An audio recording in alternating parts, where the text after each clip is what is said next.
We're taking a look inside Kansas politics. Welcome in. I'm Rebecca Chung. The countdown to the 2024 presidential race is on, and big names are rising in the ranks. But who will come out on top? Here to break things down with us is political analyst Bob Beatty. Bob, we'll be taking a look at some new polling results we have for the presidential race later. But first, let's get into the primaries for Democrats and Republicans. Looking at the upcoming GOP primary, Florida Governor Ron DeSantis and former President Trump will be facing off. It's kind of a story of friends to foes, it seems. Who do you think will be representing the Republican Party in 2024? Yeah, right now it looks to be a two-man race. A lot of things can change, which we will talk about. But, you know, Donald Trump is in a very good position right now. He's been consistently at 50% approval ratings among Republicans who say they're going to vote in the primaries. Those are pretty darn good numbers heading into primaries. Rebecca, we often see primaries where one candidate's at 20, 25%, a bunch of other candidates are at 15, but Donald Trump has been at 50%. So really, this is his to lose. That doesn't mean he's guaranteed to win. So there needs to be a lot of work on Ron DeSantis' part. And I would say this about Ron DeSantis: he has a lot of money behind him. There are hundreds of millions of dollars that will be spent by Ron DeSantis and the political action committees behind him. So on the one hand, we might say, wow, Trump is in a commanding position. On the other, this race hasn't really yet begun for Ron DeSantis. And so I think it's very possible he could also come out on top by the end of it. Do you think it's too soon to tell then, who could lead? It's too soon to tell. Right now, you just have to be safe and say, hey, when you look at the polls, the front runner is Donald Trump. But we know American politics.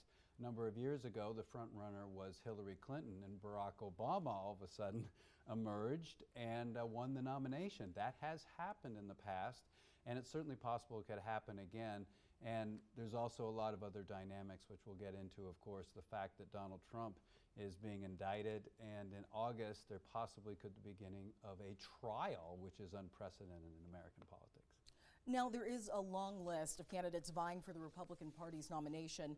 Are there any other candidates that you think stand out? Who could be the underdog in this race? That's a great question. And, you know, when you actually look at this, there's a number of really qualified candidates. We talk about Donald Trump and Ron DeSantis, but, you know, Senator Tim Scott from South Carolina, Nikki Haley, the former governor, as well.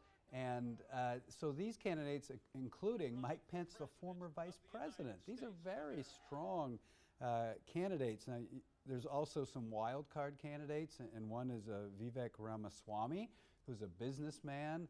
And, you know, you think about Pete Buttigieg a few years ago for the Democrats. Nobody had ever heard of him. He was the mayor of a small town in Indiana, and he did very well in Iowa, and now he's in Joe Biden's cabinet. So, you know, if I had to look at the field, I'd say that Senator Tim Scott is a real possibility. And there's been a lot of talk about him. You know, Chris Christie's also in the race, the former governor of New Jersey. Believe it or not, the governor of North Dakota is in the race. So here's the thing, Rebecca.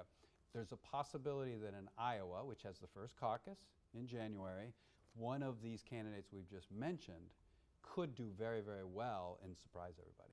Shifting now to the Democratic presidential primary, two candidates came forward to challenge President Biden for the nomination. That's one of them being Marianne Williamson, who's an author and spiritual advisor who also sought the nomination in 2020. After dropping out of the race, she threw her support behind Andrew Yang in the Iowa caucuses. Then we have Robert F. Kennedy Jr., who's also in that race. He's the nephew of former President John F. Kennedy, and he's also an anti-vaccine activist. His efforts ramped up during the coronavirus pandemic, focusing on the COVID-19 vaccine. Do you think either of these candidates pose a threat to Biden in the Democratic primary? Specifically, these two candidates, I'd say no, but any third-party candidate can pose a type of threat. But we've had candidates challenge an incumbent president in the past, 1968 with Eugene McCarthy, 1976 with Ronald Reagan, 1980 with Ted Kennedy, and we just talked about Robert Kennedy, and of course 1992 with Pat Buchanan. The key to those candidacies, one, is that these were very well-established candidates. We're talking senators and pretty well-known people. Marianne Williamson and Robert F. Kennedy are not well known as politicians. They're almost fringe candidates. But what we could see is that if Joe Biden does not do well in a series of states against either one of them, that could show that Democrats are not very happy with him running. We haven't seen that in the polling. Joe Biden is a popular figure in the Democratic Party, so I don't see either of them as being a big threat at this point. All right, and coming up, could we see a Biden-Trump rematch in 2024?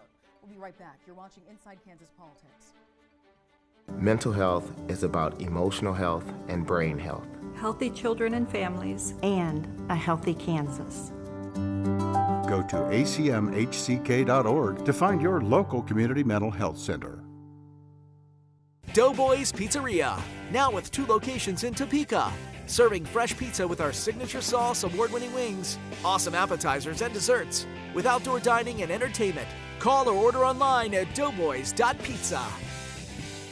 Protect your home from sudden power outages with a Generac home standby generator installed by Shockwave Electric certified experts. Call Shockwave Electric for all your commercial and residential electrical services.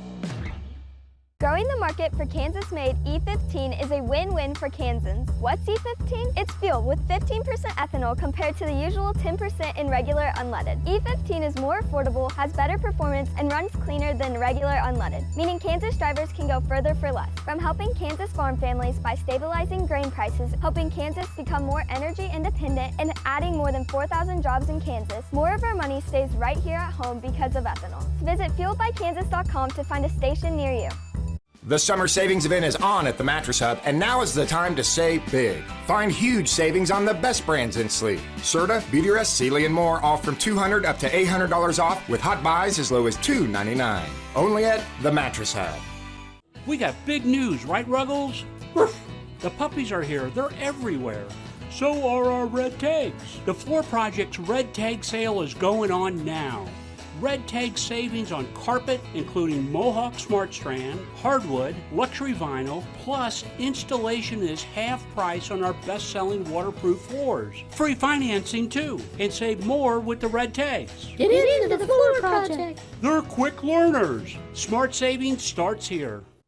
Welcome back to Inside Kansas Politics. I'm Rebecca Chung, continuing our conversation with political analyst Bob Beatty. We're breaking down the 2024 presidential race. Now, Bob, how likely is it that we could see President Biden and former President Trump face off again in 2024? Yeah, first let me say when people are watching this and hear you say that, there's going to be a number of people that are do the face plant. No!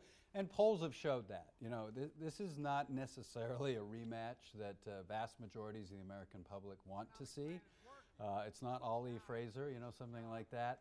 However, to answer your question, it is very possible. And I'd lean toward a little bit likely that we will see Biden-Trump again. And, you know, one of the reasons is Joe Biden is the incumbent, and there's that incumbency advantage. And, of course, Donald Trump used to be an incumbent. So they both have these massive advantages of organizations and money and name recognition that make it so difficult for any other candidate to push them out of that top spot. Now, if there were a rematch, what would you say is working for both candidates and what's not? What are some of the challenges they could face if they do get the nomination? Let's start with Biden. Yeah, with Joe Biden, you know, I would argue that the biggest challenge for Joe Biden is his age. And that's not casting any aspersions on Joe Biden. It's just that many people, according to polling, just are uncomfortable with his age. He would be, of course, the oldest president to ever be reelected if he was. And he would be the oldest serving president if he was reelected. So I think that's a challenge for him. The second, maybe lower tier challenge is if there's an economic crash, but that's for any candidate. But of course, when you're an incumbent, you get blamed when things go badly.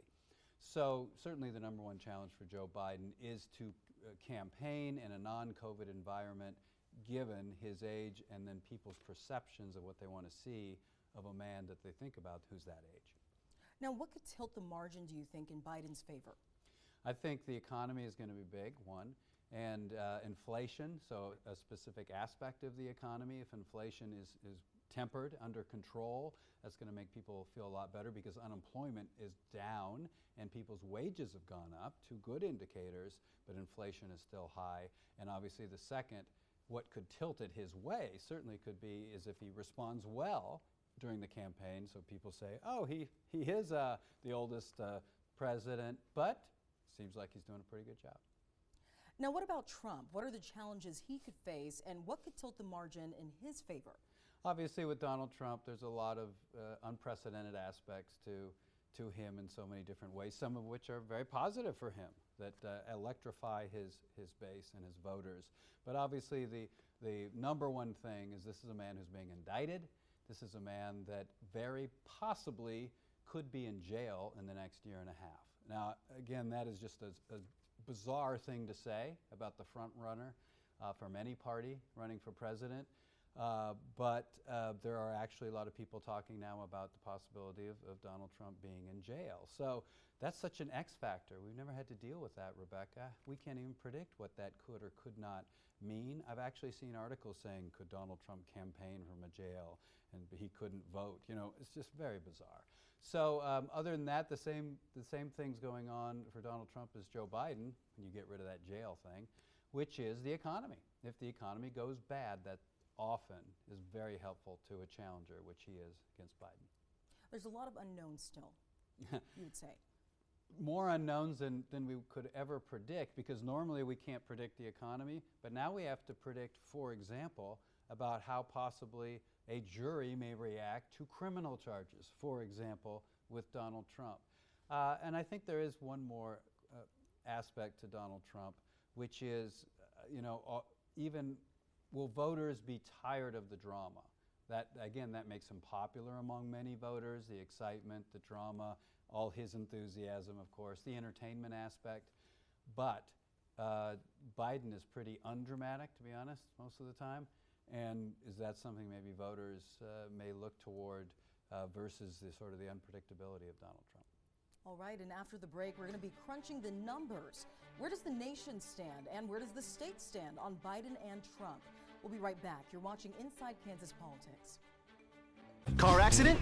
Devon James wins. Kansas, you know what to do. Hurt in the state? Call 8. 888-8888. That's Devon James.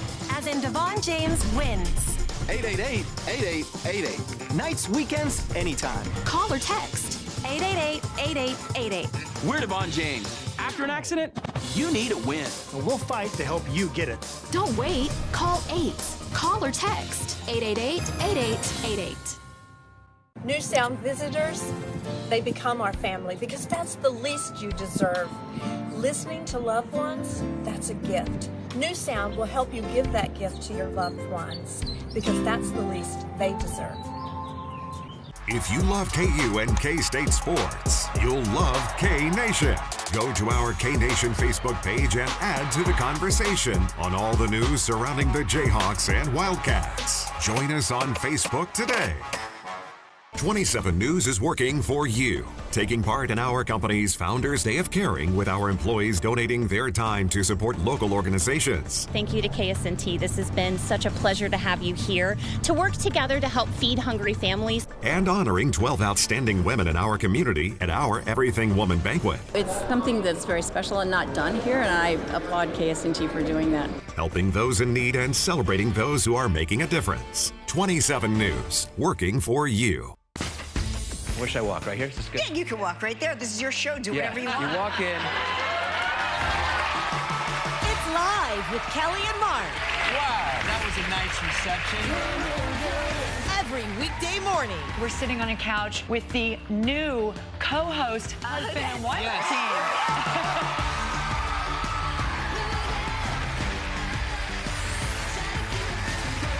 Weekdays at 11 on 27 KSNT. Welcome back to Inside Kansas Politics. I'm Rebecca Chung, continuing our conversation with political analyst Bob Beatty. Bob, let's get into the latest poll released by our national station. News Nation and Decision Desk headquarters came out with these results this month. This poll has about a 3% margin of error. We can also take a look at how this compares to our independent poll with Emerson College Polling last year. First up, where does the nation and state stand on President Biden? Well, when you look at this poll, it's interesting because obviously Joe Biden is, as they say, underwater in terms of approval. It's probably not as bad as some of the other polls that we've seen, but it's not something that Joe Biden wants to see. Basically, around 47%, strongly or somewhat approve of President Joe Biden, while over 50% disapprove. And obviously, when anybody runs for election, they want to see that 50% number for approval. And Biden has been struggling over the last about year with his disapproval numbers. Usually I say approval numbers, but his disapproval has been over 50%. And it's actually been quite a bit worse in a number of other polls. So obviously his goal or his chance of winning re-election is going to be highly dependent, Rebecca, on getting those numbers slowly up. And it may be a function of the economy, as we've already talked about. If inflation can be tempered, maybe those approval numbers will go up a bit. Okay, and I know they also asked, do you approve or disapprove of the job that Joe Biden is doing as president in our Kansas poll? What were those numbers looking like? So when we look at the state of Kansas, which again will be having a primary March 19th of 2024, it's very reflective of the state of Kansas being a Republican state. At close to 60% disapproval and only 36% approval, Rebecca. And that's not anything I'm surprised at. What we're seeing in America is that polarization. Republican states being highly disapproving of Joe Biden's performance, and Democratic states being more on the side of approval. That being said, even Democratic states are not hitting 50% approval for Joe Biden, so that's something he's going to have to work on. And the next question, in a hypothetical matchup between President Biden and former President Trump, who would you support? That was the question. What did voters say? So in the state of Kansas, the voters, it was a 13-point margin for Donald Trump. And Rebecca, this didn't surprise me at all because Donald Trump in 2020 won by 15 points. So actually, I think this poll is fairly accurate. It'll probably end up being close to 16-point margin for Donald Trump. Again, with that polarization, we can pick some states pretty early on, and I think it will be, if Donald Trump's the nominee, that he will defeat Joe Biden in Kansas for sure. Bob, what do you think could happen if a third-party candidate were in the race? Could it throw a wrench in Biden's or Trump's chances of winning?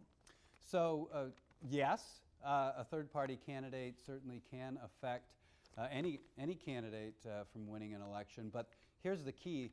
The election has to be very close in the first place, and we think about Bush Gore in 2000, where Ralph Nader really messed things up, I would argue, for Al Gore. But when we look at this poll, these numbers are, I'm not going to say that people aren't necessarily telling the truth, but they're just not what's going to happen on Election Day. When people say they're almost 25% said they're very likely to vote for a third-party candidate, it just does not happen. Even the most popular third-party candidate in recent history, Ross Perot, got around 20%. So this is people just sort of being a little bit whimsical and say, yes, I would vote for a third-party candidate, but when the campaigns come down to it, party affiliation comes into play, a lot of other factors that make them then gravitate toward those two main candidates.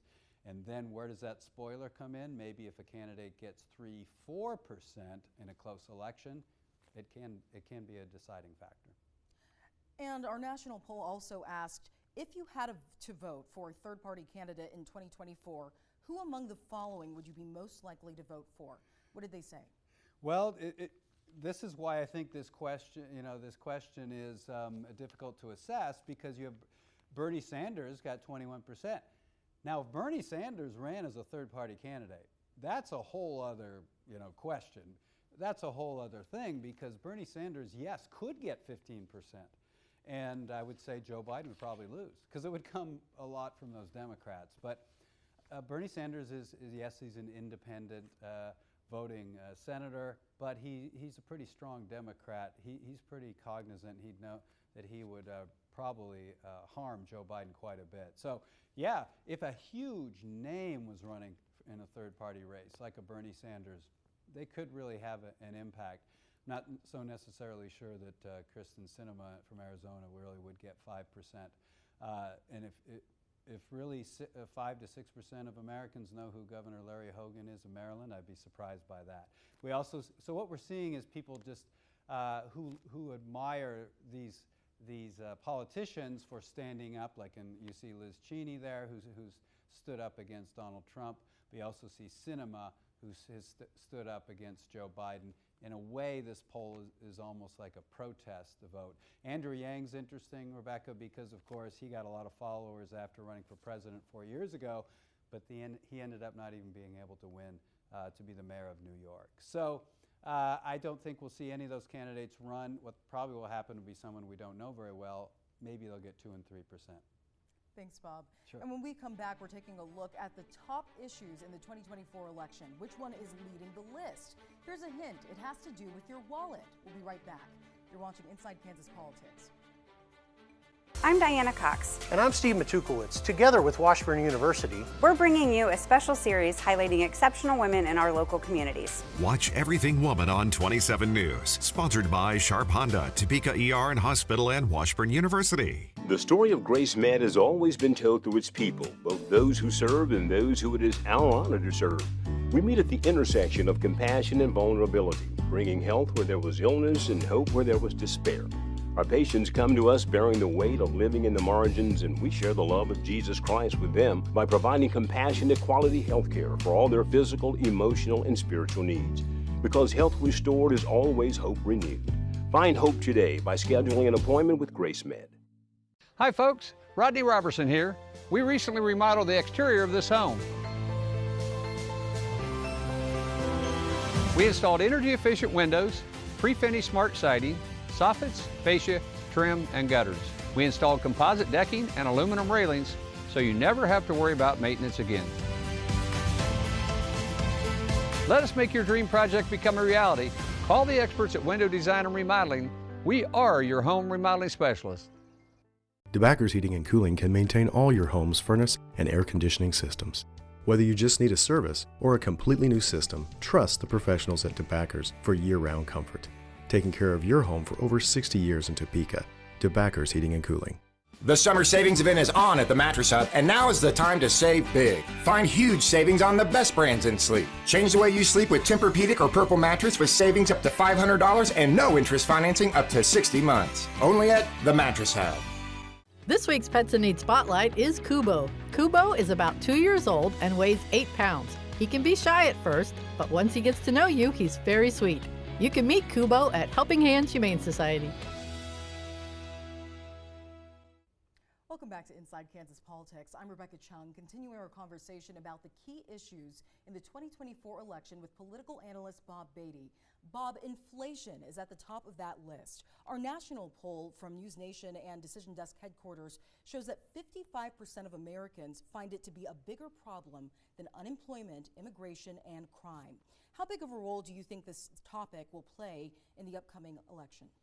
I think inflation is the issue right now and could continue to be for all the way through the election, because this poll is really, really fascinating to me, because some of the other indicators, the economic indicators such as unemployment and wages, are actually pretty good in America right now.